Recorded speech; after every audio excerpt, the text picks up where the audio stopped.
The moment that you become okay with having the emotion, that's the moment that you start to heal from that emotion. It is okay to be sad. It is okay to feel angry. Whatever emotion you're experiencing, often it persists because we are resisting it. This happens very often with emotions because we are being told that we have to think positive all the time, that we have to, think happy all the time. And even though it is true that our thoughts are very important, it is a problem if we are just, throwing emotions under the rug, expecting them to go away at some point on their own. And there is a certain benefit. There's a lot of benefit actually to understanding why the body is responding with this emotion or the other emotion, and it's okay to be in touch with that emotion for as long as it's needed. Because if I keep the emotion for more than what it's needed for, it starts to become toxic. Just think of food.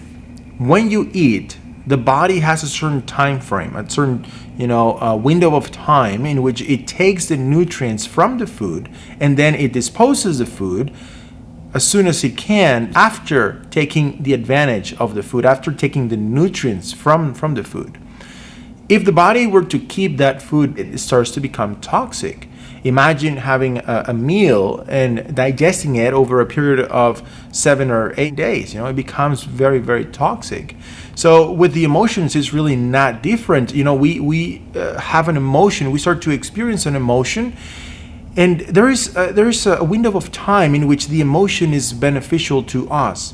Let's say I just ran into a dog that it might bite me, or a snake, or some kind of danger outside. I'm going to have the emotion of fear. So that fear is a good thing. To be fearful in that moment, in that space, it's a good thing. But for how long do I need to keep that fear, right? Let's say I use the fear to run, to make it back to shelter, to my car, to my home. Well, the emotion has been used, and ideally, it should be disposed of. The problem that we have is that the mind will keep us in a loop of that particular event. And now the event is almost like a hypnotizing event in which we are constantly going around and around that problem. Now the anger that was perhaps useful in a moment to fight off an animal, now it's not really helpful at all, and it just became toxic.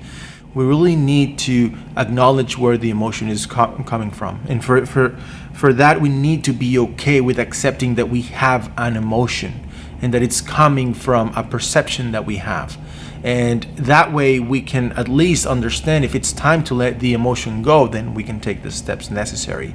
So as long as you're not letting the emotion become a toxic emotion, you can process it, you can understand as part of your experience, because that helps you grow. Anybody that has ever reached any level of success financially, emotionally, in relationships, in the academic world, in any shape or form, is because they've had some lessons, some hardships, some struggles. And in the struggle is when we learn, and in the stress of the experience is when we find new strengths.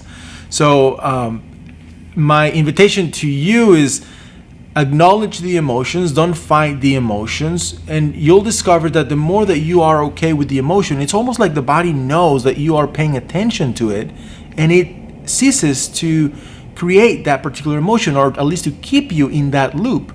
As long as the body is feeling heard, is feeling that you're understanding it, that it has that particular emotion, fear, anger, whatever it might be, the body will cease to create it. And it's almost like a magical thing, because the moment that you become okay with having the emotion, that's the moment that you start to heal from that emotion. Go through the emotions that you're experiencing, be okay with them, allow yourself to feel 100% every emotion that you're having, so that you can then let it go.